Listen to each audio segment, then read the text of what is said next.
Darkeater Midir is the best boss fight in the entire Dark Souls series and the best dragon fight in any video game ever. I don't say that lightly. Darkeater Midir is the best dragon battle that I've ever experienced, and as someone who has played hundreds of games, I feel like I can say that confidently.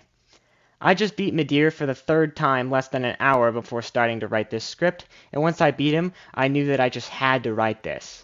I'm so glad I recorded footage of this fight, because I didn't really want to play through the entire game before I could make this one video. When I got to the Ringed City DLC for Dark Souls 3 my first time, I was on Journey 6, also known as New Game Plus 5. It took me forever to beat Midir, and when I did, it felt so good. I had 130 embers walking into that DLC, and I walked out with around 25, and I probably lost about a quarter of those embers to Midir, but it was well worth the satisfaction of finally beating him. When I went to New Game Plus 6, I beat Midir again, but this time it only took me 2 tries rather than 25. Then, upon going into New Game Plus 7, the highest difficulty, it took me around 12 tries to take him down. I had fun on every attempt, even the failed ones. When I fought Midir on New Game Plus 7, I had a plus 10 Lightning Dark Sword, which is probably the best weapon in the entire game to fight him with, and he still took 15 minutes to kill on my successful run. It was an absolute blast to fight him, and I'm going to analyze every last detail that makes this fight great.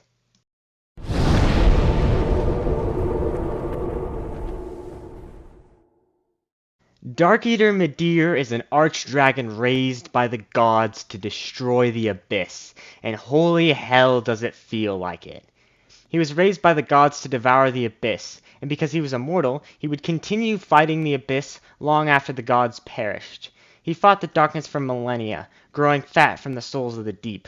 He became so powerful he could channel the abyss as a weapon in combat, yet he was so strong of mind it never corrupted him. He remained loyal to the gods, despite having so much abyss darkness within him. When he is killed, he drops his soul in the Spears of the Church Covenant. The Spears of the Church Covenant allows you to be summoned to defend the Church of Thilianar, which is a PvP boss fight. The Spears of the Church is a really cool fight, but we're here to talk about Midir, not the Church. The soul of Darkeater Midir can be consumed for 20,000 souls, or it can be transposed to gain the Frayed Blade or the Old Moonlight spell. The Frayed Blade is the weapon wielded by the Spears of the Church NPC, named Half-Light. The blade has very low durability, but it is very powerful. Without its sheath, it will soon crumble into dust. The Frayed Blade symbolizes Midir, which I'm not really sure how, because Midir is an immortal dragon with an HP bar the size of the sun, but it's still pretty cool. I feel like the Frayed Blade is a contrast to Midir, because Midir is immortal and really tough, yet the blade symbolizing him has low durability. The blade is a dark weapon, however, so I suppose it kind of does make sense. The other thing you can get from transposition is the Old Moonlight spell, which is a memory of a sword found embedded deep into Midir's body. The spell uses souls to give the memory physical form. The blade is not the same as the Moonlight Greatsword, but it is of similar design. The Old Moonlight spell is actually older than the Moonlight Greatsword, and it is from not long after the beginning. The spell itself is okay, but I prefer to stick to my pyromancy and miracles. Midir is also really well hidden because the entrance to his fight is in an elevator, then through an illusory wall, and you can't access it unless you've already beaten him on the bridge where you first see him. Yeah, it's really well hidden. Midir has some really good lore, and he is really awesome in gameplay too. So, without further ado, let's get into the gameplay of the fight itself.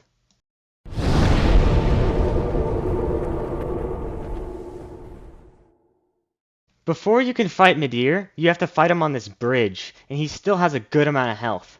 When you take him down, he falls into a pit, which opens a fog wall that lets you access his real fight. There are also several places in the game before this bridge where he flies over your head and breathes fire on you. This is hard to avoid, but not impossible. When you finally reach his bridge, he's clinging onto the side, and he breathes fire and slashes at you with his claws. You can run past him, but if you do, you won't be able to access his boss fight. I would recommend running past him to get to the next bonfire, then coming back and killing him right away. On my second playthrough of the Ringed City, I ran past him, then forgot to go back and knock him off the bridge, so yeah, not too proud of that moment. I didn't get footage of this bridge fight, so I took some from someone else. I'll link his video in the description, so go watch it and show him some support. Midir is an amazing boss to fight. If you fight him on your first playthrough, on Journey 1, he will have 150,000 hit points. That's a lot of HP, and to put that into perspective, a hit to the head with a plus 10 Lightning Dark Sword, the best sword in the game, infused with his weakness, does 250 points of damage, if you have 50 in Faith and 45 in Strength and Dexterity, like I do. That means you'll have to hit him 600 times, if you do the math. However, if you're fighting him on New Game Plus 7, like I was, he has 382,500 hit points, meaning you'll have to hit him 1,530 times. On Journey 1, the first playthrough, this will take about 5 to 10 minutes with a plus 10 lightning infused dark sword, if you're really good at the game and you hit him in the head consistently. However, a player that's not as good and wielding worse weapons will take longer than that. If you're playing on New Game Plus 7 with the same weapon and stats, it will take 15 to 20 minutes. Of course, you probably won't have to hit him as many times as I listed for those two scenarios, because when he gets low on health, he goes into a weakened state, and you can get a critical hit on his eye, which does around 2,000 points of damage, and this typically finishes him off. Let's talk about his moveset. Most dragon fights in games don't have the dragons using their claws, but this fight is different. Midir uses his claws, tail, teeth, and fire, and also his darkness laser. Most of Midir's attacks take out half your health bar, or a third of it, if you have an Ember active. This is one of the few fights where you actually have to worry about running out of Estus flasks. It's just so long, and if you run out before he gets low enough, you're kinda screwed. On my successful attempt, I had to use a Divine Blessing along with all my Estus and 7 green blossoms. I even had the Estus ring, and I was still running low on Estus. In most other fights, your biggest concern is the boss killing you before you can drink your Estus. But in the Midir fight, running out is just as big of a concern. Midir also has several fire attacks, most of which take out a lot of your health. My advice would be to use the Dragon Crest Shield, which blocks around 90% of fire damage, and use it to block this one fire attack where he flies up into the air and breathes fire in a swoop over your head. You'll take damage, but it will be so little it won't really matter.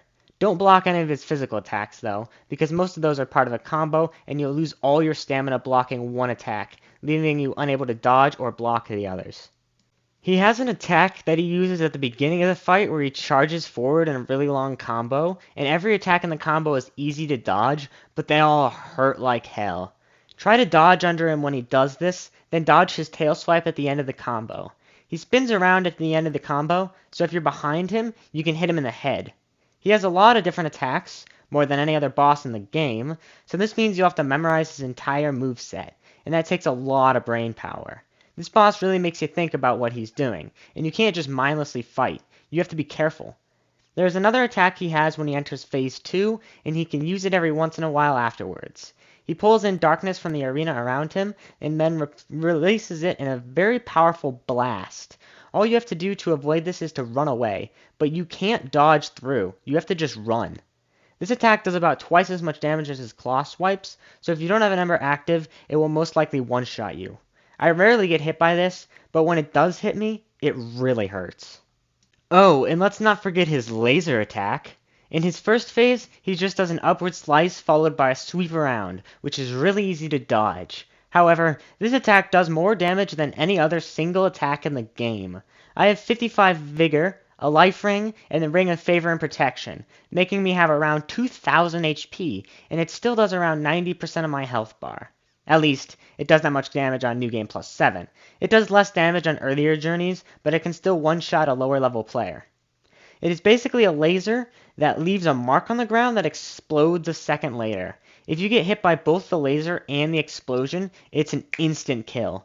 However, in Phase 2, this attack becomes far more difficult to dodge. He sprays it everywhere, and the only way to consistently dodge it is to be directly underneath him. He even hits beside his legs with it, so you can't even attack his legs when he's using this attack. You just have to get underneath him and wait it out. However, when he finishes the attack, he goes into a weakened state where you can wail on his head with your sword. If you can get right by his head right when he finishes the attack, you can get around 4 to 8 good hits, which do extra damage. This lets you do around 1,000 to 2,000 points of damage.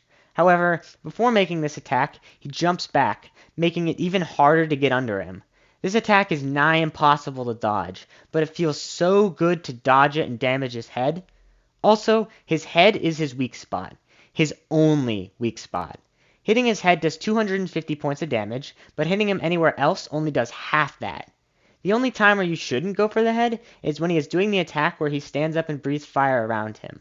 This is a good opportunity to hit his tail, which does half damage, but it still does some damage, and it's good to do when you can't hit his head. I really love that his weak spot is his head, because that's what the weak spot of every dragon should be. They're too big to stab through the heart, so the only true weakness should be their head. He also has another cool attack where he summons these spirits that fly into you and do damage. They don't do too much damage, but they are very distracting. I call that move the Ghosts of Midir. It allows him to hit you with his other attacks while you're roll spamming to get away from these ghosts. This fight has so much to it, and it's truly amazing. To be honest, if the Ring City has a boss that I would consider to be the final boss, it wouldn't be Gale, it would be Darkeater Midir. This fight is the best dragon fight in all of Dark Souls, all of gaming. It is a dragon battle done right. I only pray that someday I will find a dragon boss even better, but until then, Midir will be my favorite. Thanks for watching this analysis on the best dragon fight to ever exist. I will see you guys next time, and don't you dare go hollow.